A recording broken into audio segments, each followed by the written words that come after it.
నమస్కారం. నమస్తే రాజు గారు. నమస్కారం రహమా, ఎలా ఉన్నారు? బాగున్నా.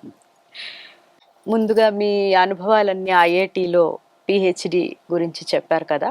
ఆ రోజుల్లో పిహెచ్డి సబ్మిషన్ సమయంలో ఎలాంటి ఛాలెంజెస్ ఉండేవి, మీరు ఎలాంటి ఛాలెంజెస్ ఫేస్ చేశారో చెప్పండి. అది ఇప్పుడు తలుచుకుంటే కొంచెం తమాషాగానే ఉంటుంది. మొదట ఒక 2 ఏళ్ల పాటు అసలు ఈ పిహెచ్డి టాపిక్ ఏమిటి, దేని మీద మనం పరిశోధన చేయాలి, ఉన్న సమస్యను పరిష్కరించాలా లేకపోతే కొత్తదేమైనా కనిపెట్టాలా ఏమిటి, ఇవన్నీ తెలియడానికి ఒక 2-3 సంవత్సరాలు పట్టింది. అసలు దేని మీద మనం చెయ్యాలి డాక్టరేట్ అని తెలియడానికి సంవత్సరాలు పట్టింది. ఈ టైంలోనే అంటే ఇన్ఫ్యాక్ట్ మాస్టర్స్ చేస్తుండగానే నాకు టైఫాయిడ్ వచ్చింది. ఒక నెల 15 రోజులు హాస్పిటల్లో ఉన్నాను.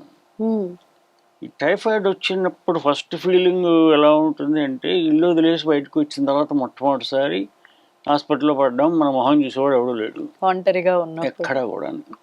ఇది ఎక్కడ పోతుందో తెలియదు. సో ఆ భావజాలంతో చెప్తున్నటువంటి ఈ గొప్ప పరిచయాలు, నాటకాలు రాయడాలు ఇవన్నీ అయిన నేపథ్యంలో, ఒక రీసెర్చ్ స్కాలర్గా చేరిన నేపథ్యంలో దేని మీద డాక్టరేట్ చేయాలా అన్నది ఒక పెద్ద సమస్య అయిపోయింది. మొత్తానికి ఒక టాపిక్ మీద ఫలానా దాని మీద చేద్దాము అని అనుకుని తీసి ఎక్స్పెరిమెంట్లు అన్నీ చేసాము, మెజర్మెంట్స్ అన్నీ తీసుకున్నాము, వాటిని అనాలిసిస్ చేసాము, అవన్నీ రాసాము. అన్నీ రాసిన తర్వాత మొత్తం నేను రాయదలుచుకున్న పద్ధతిలో రాసి మా డాక్టరల్ అడ్వైజర్ మా గురువుగారికి ఇచ్చాను. ఆయన అంతా చదివి దాన్ని అటు ఇటు మార్చి దాన్ని ఆయన పద్ధతిలో ఒక మంచి చాప్టర్ వైజ్ ఒక లాజికల్ పద్ధతిలో పెట్టాడు. ఆయన ఎక్స్పీరియన్స్కిను మనకి తేడా అక్కడ కనపడుతుంది అనమాట.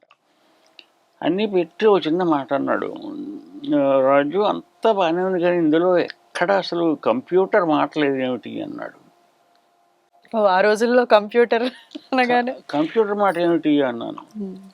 అంటే ఇది 1974, అప్పుడే జస్ట్ కంప్యూటర్ ప్రోగ్రామింగ్ ఇవన్నీ వస్తున్నాయి, చాలా కొత్త ఇంకా కంప్యూటర్ అన్న మాట ప్రపంచానికి. ఐఐటిలో బాంబేలో ఒక రష్యా నుంచి ఒక కంప్యూటర్ దిగుమతి చేసుకున్నాం, మిన్స్క్ కంప్యూటర్ అని. ఆ మిన్స్క్ కంప్యూటర్ అంతా వ్యాక్యూమ్ ట్యూబ్ కంప్యూటర్. అది అప్పటికి ఇంకా సాలిడ్ స్టేట్ ట్రాన్సిస్టర్ కంప్యూటర్స్ రాలేదు, చాలా తక్కువ.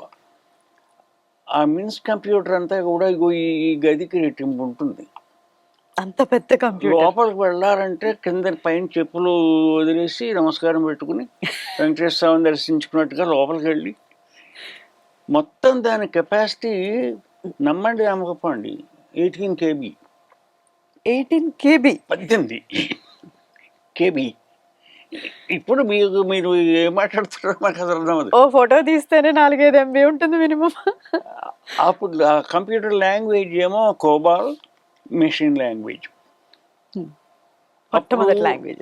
ఆ లాంగ్వేజ్ రాసిన తర్వాత ఈ టైప్ రైటర్ దాని మీద ఒక టెలెక్స్ మెషిన్లో ఉంటుంది అనమాట. దాని మీద కొడితే ఒక టేప్ మీద ఆ కన్నాలు పడతాయి, ఆ కన్నాలు ఫీడ్ చేస్తారు అనమాట. ఆ టేప్ ఫీడ్ చేస్తారు కంప్యూటర్ చేస్తే కంప్యూటర్ రీడ్ చేసి ఆ కంప్యూటేషన్ అంతా చేసి ప్రింట్అవుట్ చేసి ఇస్తుంది. ఓకే. అప్పుడు దాన్ని ఈ కంప్యూటర్ ప్రోగ్రామ్ ఒక్క కాగితం కూడా లేదు ఇందులోనూ. థీసిస్లోనూ ఎక్స్టర్నల్ ఎగ్జామినర్ అంటే జపాన్ పంపించాలి మా థీసిస్ ఇవాల్యుయేషన్కి. ఎక్స్టర్నల్ ఎగ్జామినర్ కాన్సెప్ట్ అప్పుడు ఉంది ఇండియాలోనే కాకుండా అవుట్ సైడ్ ఆఫ్ ఇండియా కూడా ఇంకొక చోటకి పంపించాలి. అంటే ఇప్పుడు ఒక గైడ్ కి తో పాటు ఒక కో గైడ్ ఉండాలి, లేకపోతే ఇన్ని పేపర్స్ ప్రెజెంటేషన్ చేయాలి, ఈ రూల్స్ అన్ని ఉండేవా? బట్ ఎగ్జామ్ వచ్చినప్పుడు ఈ థీసిస్ ని ఇవాల్యుయేట్ చేయడానికి, అంటే ఇది థీసిస్ పిహెచ్డి క్వాలిటీ ఉందా లేదా అని ఇవాల్యుయేట్ చేయడానికి ఒక ఇండియాలో ఒక ఎక్స్టర్నల్ ఎగ్జామినర్, అంటే క్యాంపస్లో వాళ్ళు కాకుండా మరొక ఐఐటి, బెంగళూరు ఐఐఎస్సిఓ వాళ్ళకు పంపించడం. Out side of the country, US కానీ యూకే కానీ జపాన్ కానీ అంటే కొంచెం హైయర్ ఎడ్యుకేషనల్ క్వాలిఫికేషన్స్ ఉన్నటువంటి కంట్రీస్ కూడా పంపించి ఇది worthy of A thesis PhD worthy of A PhD డిగ్రీని వాళ్ళ చేత ఒపీనియన్ తెప్పించుకోవాలి. సో అప్పుడు మా గురుగారికి మనం ఇది అమెరికా పంపించడానికి కానీ జపాన్ పంపించడానికి ఇందులో అసలు కంప్యూటర్ ప్రోగ్రామింగ్ అంటూ ఏమీ అసలు లేదు, వాళ్ళందరూ ఇప్పుడిప్పుడే కంప్యూటర్లో కొడుతున్నారు, మనకి రిజెక్ట్ అవుతుందేమో, ఏదైనా ఆలోచించు అన్నాడు. అంటే థీసిస్కి సంబంధంలా నా పని అయిపోయింది, పరిశోధన అయిపోయింది, అడిషనల్ వాల్యూగా ఇది పెట్టడానికి వాల్యూ ఎడిషన్ కోసం పడింది అంటాడు. అప్పుడు ఏం చేశానంటే ఆ రోజుల్లో ఇప్పుడు కూడా ఉంది, నెవియర్ స్టోక్స్ ఈక్వేషన్స్ అని ఉండేవి ఫిజిక్స్లో, ఈ popular equations, first order equation, second order, third order. వాటిల్లో అప్పటికి ఫస్ట్ ఆర్డర్ సాల్వ్ అయింది, సెకండ్ ఆర్డర్ అవుతూ ఉంది, థర్డ్ ఆర్డర్ అసలు ముట్టుకోలే వాళ్ళని. సో దాన్ని సాల్వ్ చేద్దామా అని చెప్పేసి మా చంద్రశేఖర్ అని ఫ్రెండ్ని తీసుకుంటే వాడు ప్రోగ్రామ్ రాశాడు. ఆ ప్రోగ్రాము అది చూస్తుంటే మా మినిస్ కంప్యూటర్ చుట్టుపక్కల ఎక్కడా లేదు, చాలదు. కానీ ఐఐటికి టాటా ఇన్స్టిట్యూట్ ఆఫ్ ఫండమెంటల్ రీసెర్చ్తో లియాజన్ ఉండేది. Tata institute of fundamental research Homi Bhabha garu, Nehru గారి ప్రాబ్లంతో స్టార్ట్ చేసి చెంబూరులో ఉన్నదా, కొలాబాలో దగ్గర బ్యూటిఫుల్ క్యాంపస్. అక్కడ PDP 11 సాలిడ్ స్టేట్ కంప్యూటర్స్ ఉండేవి, మన ఇనప బీరువారంత ఉంటుంది, అది చాలా హై కెపాసిటీ. ఒక 4-5 ఉండేవి అక్కడ. ఒక్క నిమిషానికి ఆ రోజుల్లో ఇఫ్ ఐ రిమెంబర్ రైట్ 10,000 రూపాయలు 1 మినిట్ ప్రోగ్రామింగ్కి. అంటే మేము ప్రోగ్రామ్ అంతా రాసి వాళ్ళకి ఫీడ్కి ఇస్తే వాళ్ళు అది రన్ చేయడానికి నిమిషానికి 10,000 రూపాయలు. సో నా రీసెర్చ్ ఫండ్స్లోంచి 1 నిమిషానికి అది ఖర్చు పెట్టి ఈ మొత్తం అంతా వెళ్ళి ఒక వారం రోజులు అక్కడ ఐఐటి ఫండ్ చేసింది, ఐఐటి ఫండ్ చేస్తుంది. ఐఐటి ఫండ్ మన దగ్గర ఎక్కడ ఉన్నాయి మనకి లేవు. సో వెళ్ళి ఒక వారం రోజుల పాటు అక్కడ వాళ్ళ మెషిన్కి తగ్గట్టు దాని ప్రోగ్రామింగ్ రీరైట్ చేసుకుని అన్నీ పెట్టి అంతా బాగుందని ఇచ్చేస్తే 1 గంట పోయిన తర్వాత బయటకు వచ్చి అవుట్పుట్ వచ్చింది, ఇన్ని పేజీలు, 100 పేజీలు. రేపలే వచ్చింది చూసుకుంటే అంతా నిండా 0 0 0 0 0 0 0 0 అన్నీ సున్నాలే ఉండి అయిపోయింది. ఏంట్రా అయింది అంటే ఎక్కడో ఈ ప్రోగ్రాంలో ఆ టేప్లో ఒక కన్నం తప్పు పడింది అనమాట. అంటే అది రీడ్ చేయలేకపోయినట్లు. ఏం చేయలేం, చచ్చినట్టు మొత్తం అంతా మళ్ళీ చూసుకుని ఎక్కడ తప్పు పడిందా అని ఆ proof reading, finding out where the program was not right అన్నది చేసి మళ్ళీ ఇస్తే మళ్ళీ రిజల్ట్ ఏదో వచ్చింది. ఆ రిజల్ట్ని స్ట్రిక్ట్లీ స్పీకింగ్ నా థీసిస్కిను దానికి ఏమీ లియాజన్ ఏం లేదు, కానీ ఎక్కడో సంబంధం కల్పించి దాన్ని దాన్ని కలగాపులగం చేసి ఆ థీసిస్లో అది పెట్టాం. మా గురువుగారు తర్వాత అది పెట్టబట్టే వచ్చింది నీకు డాక్టరేట్ అని కూడా అన్నాడు.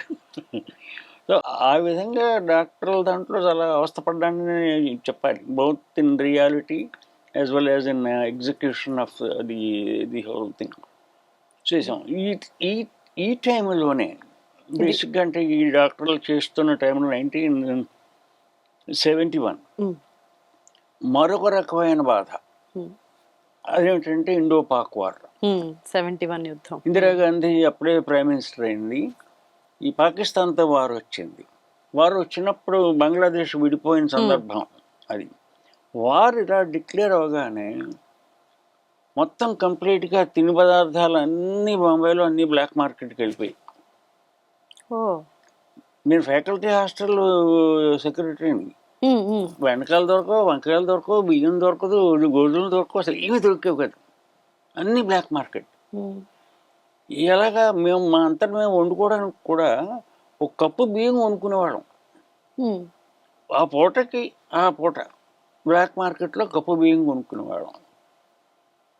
ఆకలి ప్లస్ నా వర్కింగ్ కండిషన్స్ ఎలా ఉండేవి, నేను ఫుల్ టైం ఫ్యాకల్టీ కదా, లెక్చరర్ కదా. పొద్దున్న 7 గంటల నుంచి సాయంత్రం 5 దాకా నాకు లెక్చర్స్ ఉండేవి. 4 గంటలు 5 గంటలు లెక్చరు, తర్వాత వాళ్ళ పరీక్షలు, వాళ్ళ పేపర్లు, వాళ్ళు ఇవన్నీ కూడా ఫుల్ టైం జాబ్ అది. సో 5 దాకా పని చేసి లెక్చర్ ఉద్యోగం చేసి బేసిక్గా 5ంటికి ఫ్యాకల్టీ హాస్టల్కి వెళ్ళి ఏదో టిఫిన్ తినేసి టెన్నిస్ ఆడేవాడిని. 1 గంట సేపు టెన్నిస్ ఆడి తర్వాత ఇంకో 1 గంట సేపు బిలియర్డ్స్ ఆడేవాడిని. బిలియర్డ్ ఒక 3-4 గేమ్స్ ఆడి స్నానం చేసి భోజనం చేసి రాత్రి 9కి ల్యాబ్కి వెళ్ళేవాడిని. సో రాత్రి 9 నుంచి 12-1 గంటల దాకా నా వర్క్, నా డాక్టరల్ వర్క్ అంతా కూడా రాత్రి 9 నుంచి 12 దాకా చేసింది ఇంచుమించు. ఒక 4, అందుకే మామూలుగా అయితే 3-4 డేస్లో అయ్యేది నాకు 5 సంవత్సరాల పైన పెట్టింది. సో అంటే ఇవన్నీ తలుచుకుంటే చాలా బిజీగా ఉండేది, చాలా హాయిగా ఉండేది. ఎంత బిజీగా ఉన్నా, ఎంత ఆకలి వేసినా, ఎన్ని నాటకాలు వేసినా, ఎంత నాటకాలు రాసినా, ఏం చేసినా కూడా ఏదో ఒక యాక్టివిటీ తోటి మంచి హుషారుగా. ఇంకా ఐఐటి బాంబే అనగానే నాకు చాలా చాలా సంతోషం ఇస్తుంది అది. సో ఇది ఐఐటి బాంబేని కంక్లూడ్ చేయొచ్చు మనం దీంతో, రకరకాల అనుభవాలతోటి దాన్ని.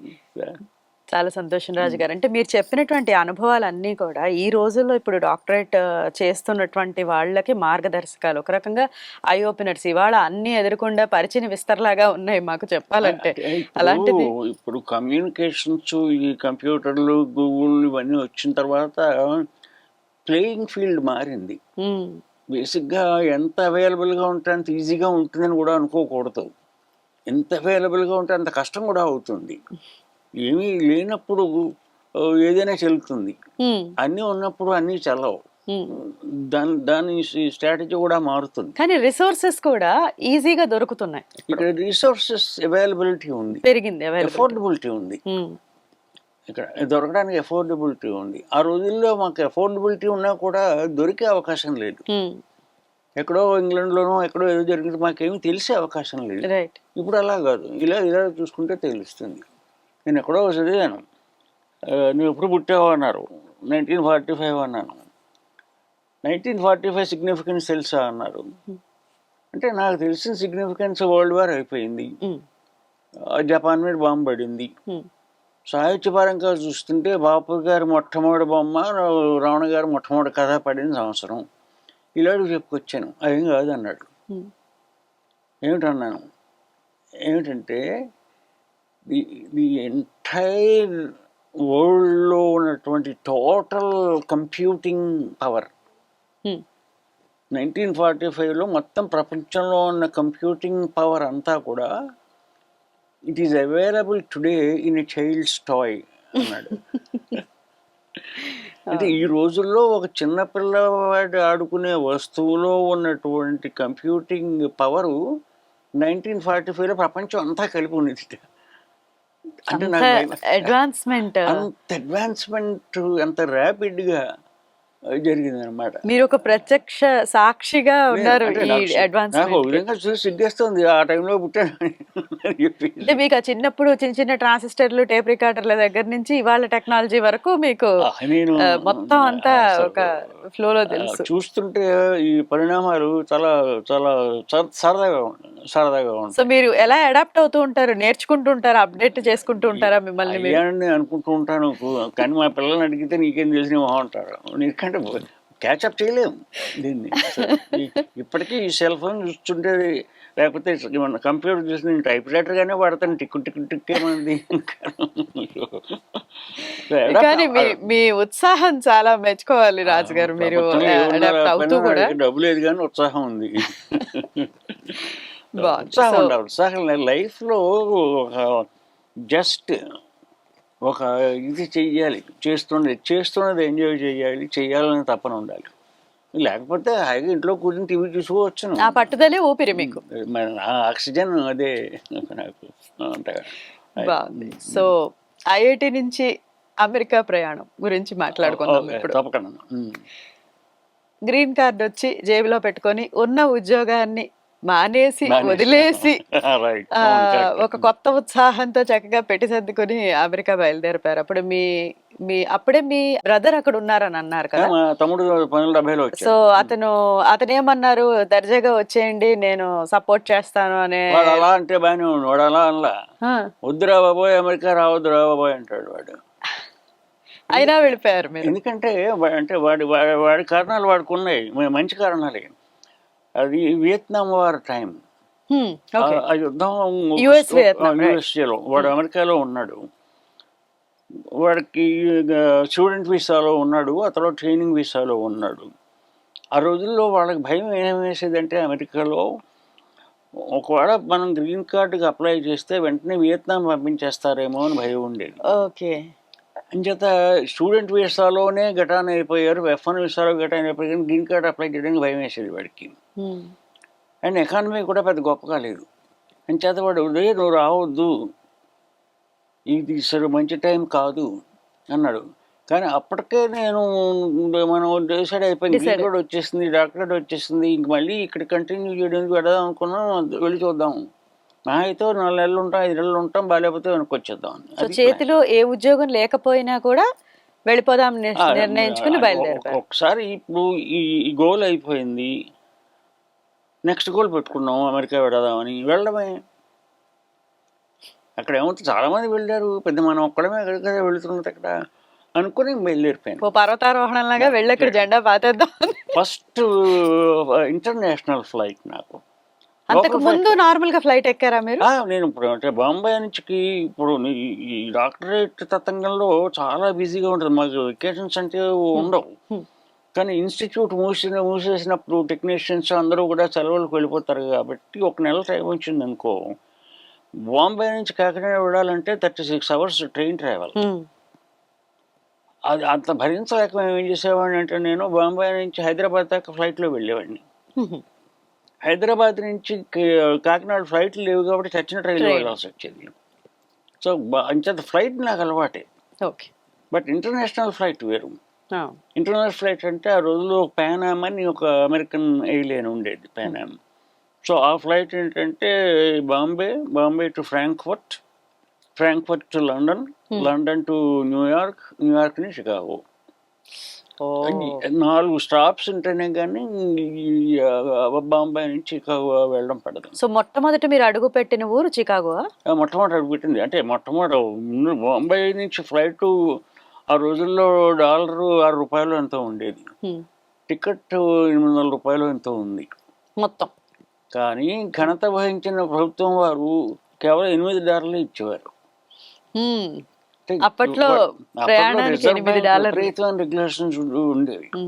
అసలు ఎక్స్చేంజ్ డాలర్స్ కొనుక్కునే పద్ధతి లేదు, పెర్మిట్ తీసుకోవాలి. రిజర్వ్ బ్యాంక్ నుంచి నువ్వు విదేశాలకు వెళ్ళాలంటే, ఫారిన్ ఎక్స్చేంజ్ కావాలంటే ముందు అప్లికేషన్ పెట్టుకోవాలి, ఎందుకు వెళ్తున్నావు, నీకు ఎంత ఖర్చు ఉంటుంది అని. యుఎస్ఏకి మటుకు $8 ఇచ్చేవారు ట్రావెల్ అలవెన్స్. అక్కడికి వెళ్ళడానికి ఏమి ఇచ్చేవారు కాదు. అంచేత మా ట్రావెల్ అయిన దగ్గర బ్లాక్లో $100 కొనుక్కున్నాను. అప్పుడు $6 ఎంతో పెట్టి. అప్పట్లో $6 $6 అంటే డాలర్కి $6 ఉండేది. సో $800 పెట్టి టికెట్, ఈ $100 బ్లాక్లో కొనుక్కోవడం, వాళ్ళు ఇచ్చిన $8.